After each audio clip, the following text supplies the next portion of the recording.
Welcome to No Room for Phonies. Episode 55. 55. Last one of 2021. And we're going to talk about courage for changing times. Sounds great. But before we do that, I want to introduce you to, we did drink mulled wine at Christmas. It was lovely. Very good. I like the recipe that you found. It was simpler, straightforward, but nice. Yeah, and had a little brandy, which you substituted. No, I used brandy. Did you? In the end, yeah. I was going to use Cointreau, but... Okay, but anyway, it was very good. But that ends our sort of tiptoe through cocktail lane. That's a thing. And so during the year of 2022, the book I'm recommending this time is the book Green Lights by Matthew McConaughey. It's a memoir. I've only heard the first chapter, so... Right, but in it he talks about green light moments in his... and he gives kind of advice through it and things he's learned in his life, and he kept journals, and so he goes back and says, these are the goals I set, and this is how I got to where I am. And anyway, and he came from pretty poor, right, whatever. So I wanted to challenge us in the 2 weeks in between podcasts to feel our green light moments, our moments where you're kind of I want to do this. This seems right for me. I'm going to push to get this to happen. Like those kinds of green light moments. And share them. Yes. And then do we share when there were red lights and we hit the wall? You can, but I would rather stay positive. So I'm going to give Well, did he have all of his moments were green lights? The ones he talked, he didn't talk about red light moments. Okay, got it. Right? He looked for ways to get better, to move forward. Got it. Okay. Well, at one moment, I have to finish reading the book. There's a moment where he's at a red light, and he and his partner, who becomes his wife, decide something, and the light turns green, and it's that's a green light moment. There's some funny thoughts to it too. But I wanted to share my kind of green light moment for this last little while is I read something about conversational intelligence, and which we are very good at. We are. Anyway, this Judith Glaser, who was an organizational anthropologist, called the hardwired and learned ability to connect, engage, and navigate with others conversational intelligence. And when we learn to communicate in ways that create a shared concept of reality, we enhance our relationships and health and overall well-being. So my green light moment is that I want to read about and learn about and work on my own conversational intelligence. So knowing when to say something, knowing when not to say something. I think we all have those moments when you're in a conversation at a party or something, and you're like, oh, I shouldn't have said that. Should I say that? Should I not say that? And I just want to, when I've looked it up so far online, it's a lot about marketing, how to get people to buy things. Well, by using conversational intelligence, right? Yeah. But how about we steer that towards just positive relationship? Yeah. Well, that's what this is talking about. So that's my green light moment. And so if you don't have a green light moment, you don't. I'm going to look for green light moments because I think they exist. If you... Yeah, I need to read McConaughey's book so that I really understand. It's cool. Audiobook. It's actually cool to listen to it because he's So anyway, and my podcast discovery goes kind of on the line of the conversational intelligence because it's called Small Things Often. It's the Gottman Institute, and I listen to one every night now, and it's successful long-term relationships are created through small words, small gestures, and small acts. So it's about keeping your relationship with your spouse, with whoever. A lot of it is about your spouse. Right, but it can be with family and by these small things often. Mm-hmm. So just thinking of things to say or do for your spouse that... So sounds great. It's a really cool podcast. And I actually will come back with actually some ideas from that podcast the next time, because it is pretty cool. So the problem is I usually listen to it when I'm falling asleep. And so it's hard. Sometimes I have to go back and re-listen to things if I'm falling asleep while I'm listening to a podcast. Yeah. It doesn't always stick. But anyway, the concept I think is just really... really cool. I'm gonna have to listen to some, because I listen to podcasts when I wake up early in the morning. Yeah, and can't it's fall back asleep, it's actually really, really cool. So courage for changing times, and I thought we can just start by talking about why I have discovered in my life so many times over and over again that change is so hard for people. Most people are not seeking. Well, I thought you were going to be about yourself. Like, change is hard for yourself.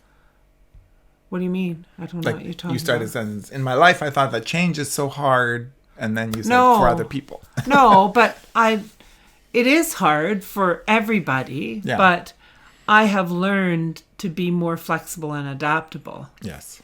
In my life because I've had to, because of things that have happened to me, right? Mm-hmm. Mm-hmm. But for some people, it is really... I see what you're saying. What they're saying. And I believe overall change is hard. Nobody wants to, like... No, exactly. It's a lot of change is unpleasant and hard. Or we make it unpleasant. Right. We make it more I guess the question is, like, why is that so hard? And I mean, we've been reading and listening to a bit about brain science that basically says... we're hardwired to be a certain way, and so if we want to resist change. Mm-hmm. So if we want to be different, then it's work, right? Like actually trying something new, and it actually burns energy, like brain energy. I mean, it's all energy, but that's why it can be fatiguing. Establishing like a new pattern in your life is really hard, right? Yes. And we tend to be a little lofty and choose some like huge changes. Sometimes if it's a change that we're seeking, right, then sometimes we go over and above like a goal that's lofty. And we might make it there, but the easiest one is to talk about like fitness, right? Yes. Right? Because if you say, okay, I haven't worked out for 10 years, but the first thing I'm going to do is start working out an hour a day and never taking any breaks. That's going to be hard. It's way too hard. No, I know. How about the first thing I'm going to do is make sure I have some kind of comfortable workout clothes and find the time of day to get used to changing into them and spending 10 minutes doing a basic warm-up and do that. Well, and the other thing is, I think what happened to me is before I actually started into like the HasFit and the workout routine, I had been walking like 10,000 steps a day, or like I worked my way up to 10,000 steps a day. Didn't take you long for that. And I think that in this world of instant everything, right? That we want change to just happen, and we don't want to put necessarily the work into the changing that. That's why institutional change is so difficult, right? And that's why it's always about we've always done it this way. 2 steps forward and 3 steps back. Right? Yeah. So... Well, and then that's change that we're choosing, but then there's change that happens to us, and that's where our brain likes to look for patterns. And then when the patterns are interrupted because there's something new that happens and something that we have to do, then our brain is like taxed with the job of finding the new pattern and trying to make it connect to what we know. That's why we always go back to what we're comfortable with, because our brain wants to go back. But sometimes there isn't something to link back to exactly. Well, and I think there's that whole idea of, really understanding what's within your control and what's outside of your control. Yeah. and not trying to fight it. or to analyze the things that are outside of your control. When someone That's treats fun, though. when, fun for you, Sorry. maybe. When someone treats you badly, Well, no, sorry. right? Instead of just saying, "Well, I can't control that. I know I didn't do anything to them, so I just have to kind of move on." Right? Yeah.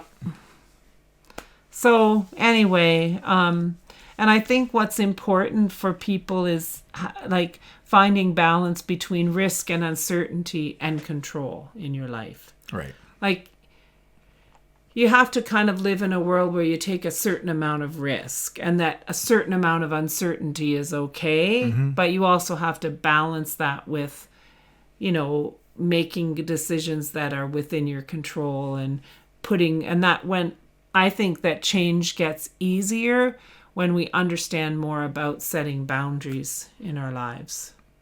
Because you know that even if this happens or this happens, you have your moral compass, you have your boundaries, you have your values. Yeah. You're going to make decisions within those. Mm-hmm. And so it takes away some of the, oh my God, should I do this? Should I do that? No, I know who I am. I know where I'm heading. Right. And so therefore, all the uncertainty and everything kind of... And then, I mean, I know there's a lot of us sometimes get comfortable for months or years of not taking risks. We kind of like just settle. And then, the thought of taking a risk is scary. And so we don't.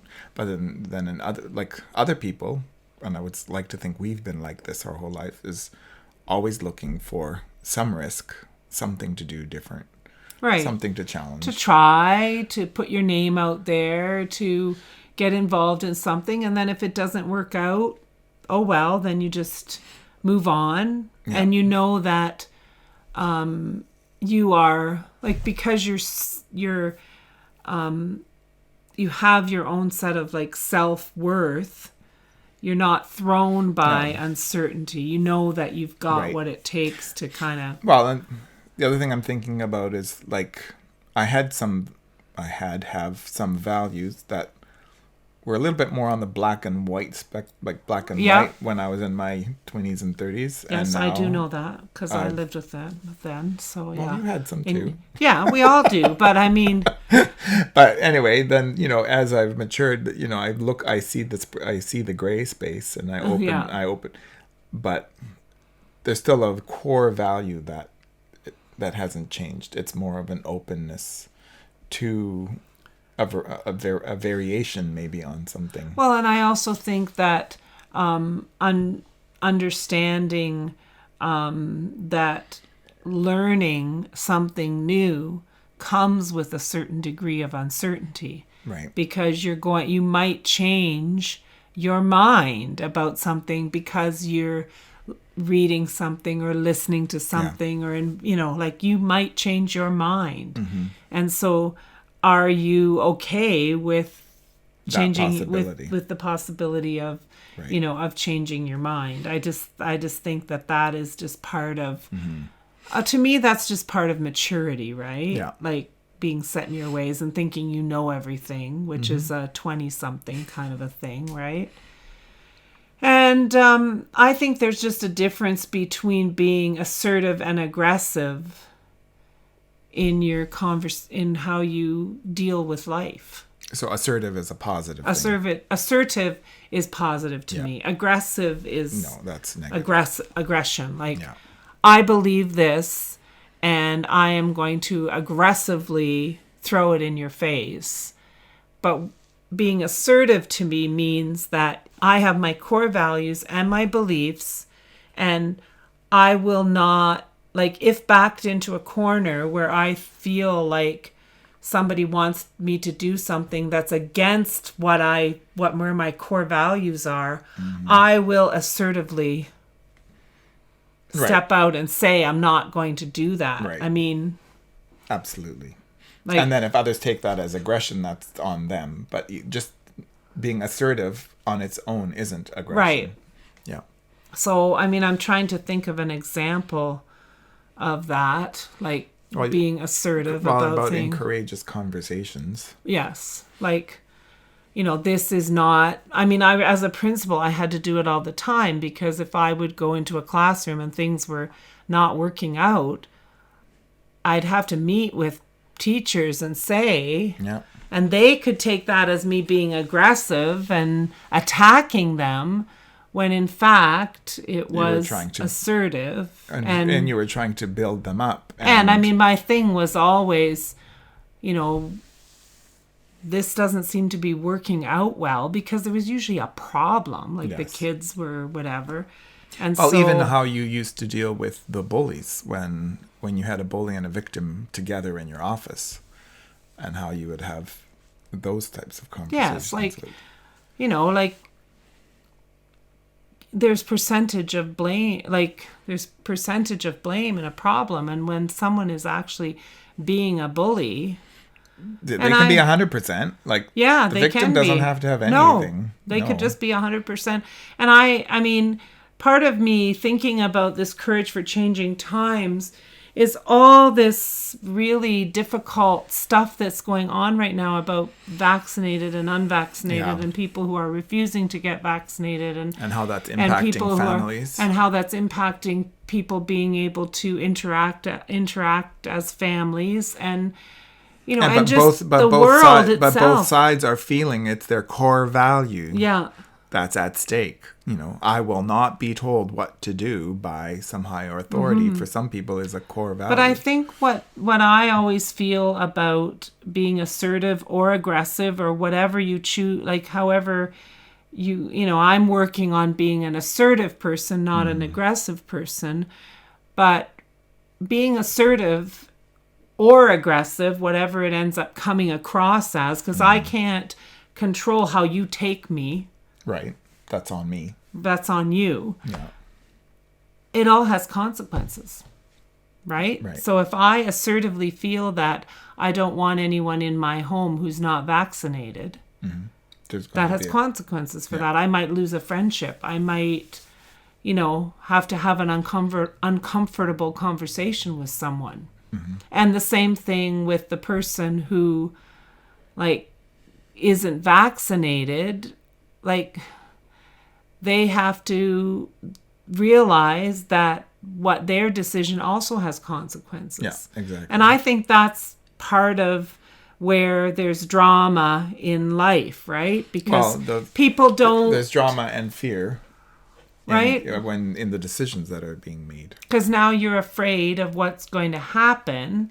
But instead of going, okay, logically, if I say this is likely going to happen.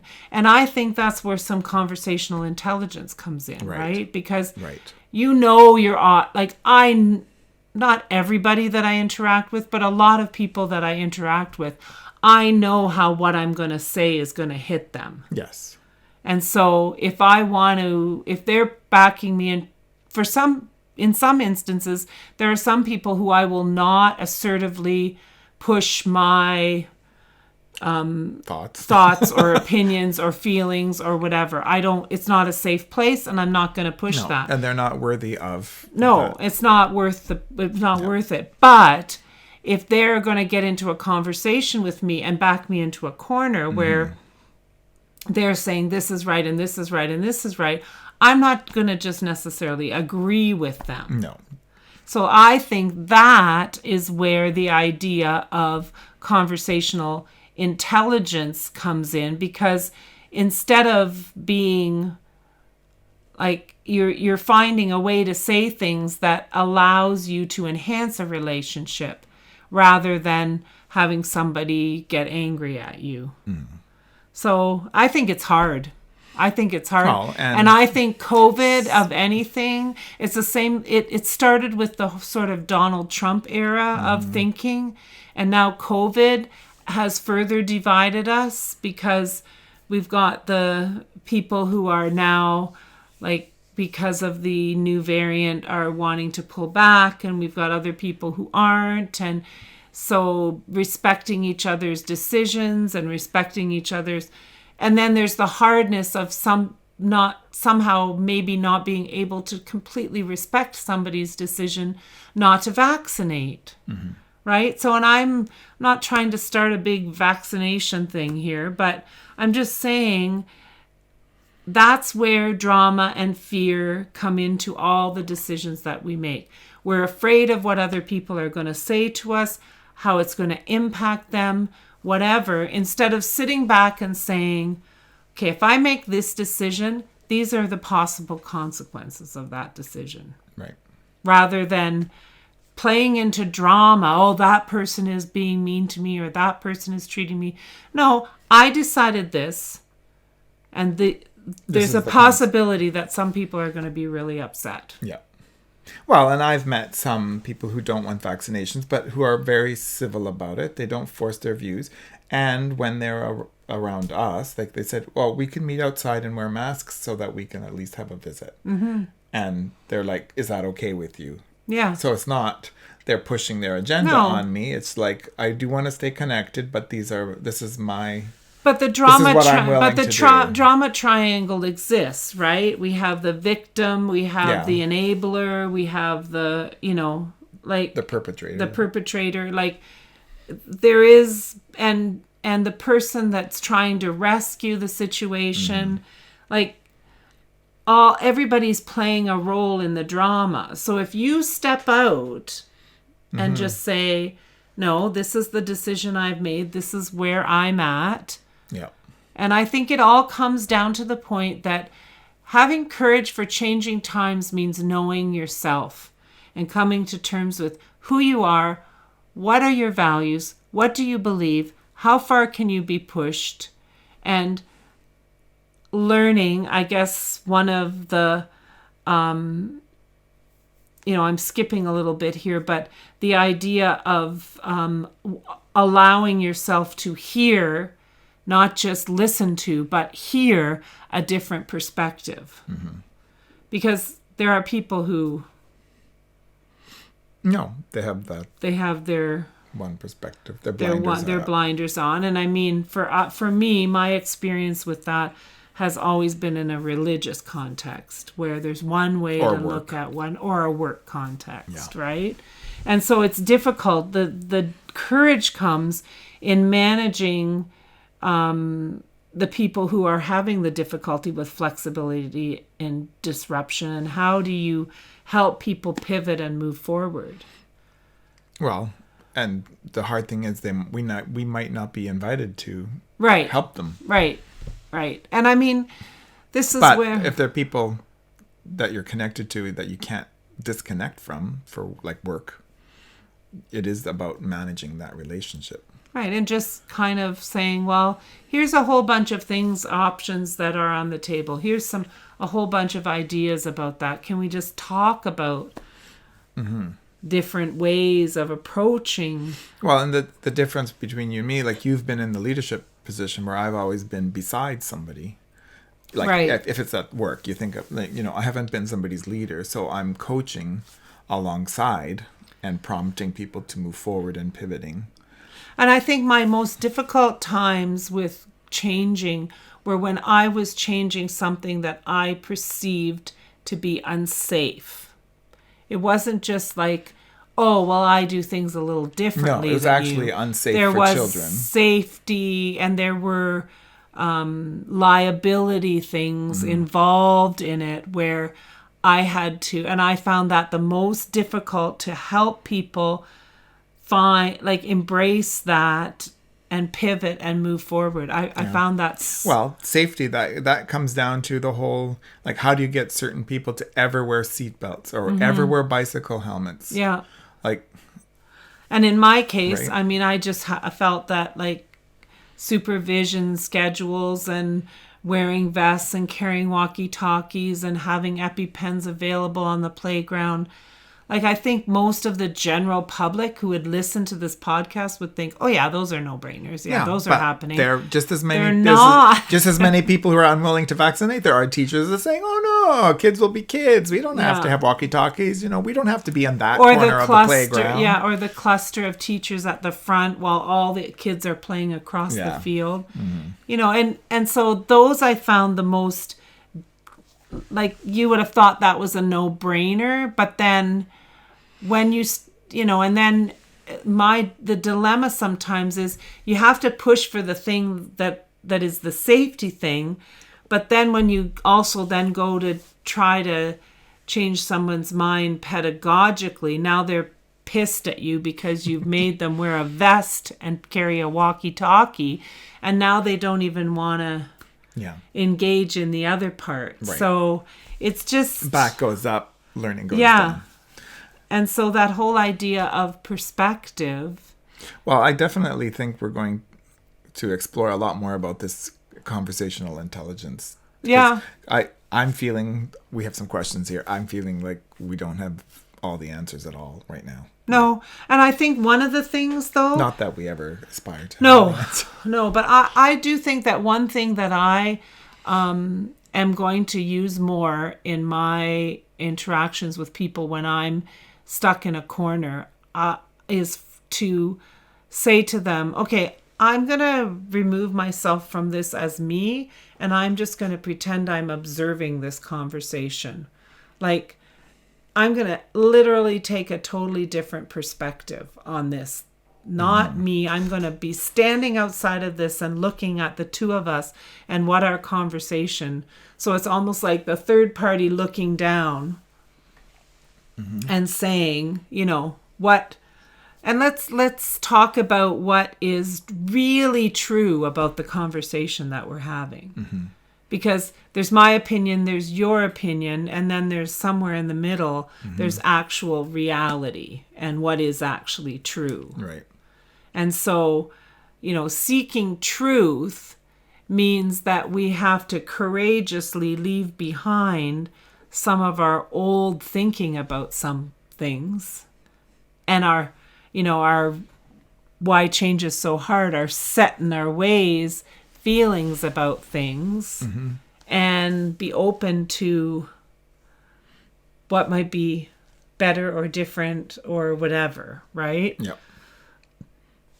And so, I think overall for me, the goal is to create some kind of peace and balance in my life that allows me to live through situations with faith that I can get through it and make it and continue with what actually is my purpose in life. So, I think this whole thing, this courage for changing times, pushes us to engage in self-reflection and self-examination so that we know who we are. And what I think once... Well, I'm just thinking like of the people we socialize with and hang out with, and who are honest about how they've gone through the last 2 years now almost. Like you see that when they're honest, they're able to say, I have fear, or I have been afraid, but now I'm at peace. I've arrived at a place where I'm at peace with this, or I've achieved some sense of balance, and then we get another wave of the pandemic, right, whatever. And so then we all kind of go, but then those people that, we can see them settling back down into balance and into peace, and other people still not. Right. And the spinning just continues. And they don't always make the same decisions as we do about anything. And even decisions as they made through the previous issues or change. No. And I mean, it's right. It's like evaluating your own level of what is worth the risk for you, right? Yeah. And everybody has to kind of evaluate that based on themselves. But I do think that this whole discussion about courage for changing times means that you have to know your purpose, know your values, know who you are. And if I think of the people that are weathering all this kind of the best, they are the people that I would consider that they are, that they have their own set of like kind of inner values and peace, right. And they know themselves, and their behavior is consistent across time, they're not experiencing The roller and coasters. ups and downs and roller coasters and all No, that to sort the of same stuff extent, to the or- same yeah. extent. But Well, I'm really want to invite the listeners to let us know what changes they've been courageous through and what changes they think they might be facing other than the pandemic and global warming and the economy. Well, and I but also just think, but at a more personal scale, what kind of I mean, my biggest change, challenges are they going through that they have found they have taken some of their core values and are getting their bearings and ready to ride the wave. yeah, but I also just feel like it doesn't necessarily happen that way, because it just depends on the thing. And Yeah. every time you're hit with something that is a big change, you have to figure it out, because one kind of change can't be dealt with the same way as, No, I know right? what you Like, mean. No. but I think every time you push your way through change, Mm-hmm. you become firmer and more established in who you are and what your values are. If you are willing to kind of step outside of Yeah. yourself, do some reflection, take on some different perspectives, and not play into the drama that is usually swirling all around us. I mean, I have made that mistake a lot of times, is to just get involved in the drama of things instead of just being like, what? I've made the mistake of starting the drama. Yeah. No, Well, I think that's true of all of not us. just that. So I don't know. I think it's an interesting discussion. I think courage is the ability to say that you're really hurt, or that you're really sad, or that you're going through something to the right people, and to listen to I think courage is also about being vulnerable to people who deserve your vulnerability, but also be really willing to step outside yourself and look at different perspectives and make a commitment to moving forward. I am not going to be stuck. I recognize I'm stuck. I'm not going to be stuck. I'm going to move forward, and I'm going to figure this out. So, yeah, I think that's, we'll certainly be back talking about. I've got a bunch of new sort of discussions to have, but I hope that in kind of asking some of these questions, it helps you to, first of all, recognize that these are really changing times, I feel. And now, like for you in January, you're back into lockdown, Yep. teaching from home again. And so, how do you use the words that you say and the things that you do to bring peace and light and balance, not into your life, but only into your life, but into the lives of those my around students you. and yeah. So anyway, Courage for Changing Times. On January 15th, we're going to come back and we're going to do a topic review. I'm going to go through my 55 podcasts. And I'm going to go through her 55 / some of my 55 podcasts, and we're going to come up with our 10 best, and then we'll compare them. So that's what next time is going to be like. But thanks for joining us today on No Room for Phonies to talk about courage for changing times. Why is change so hard?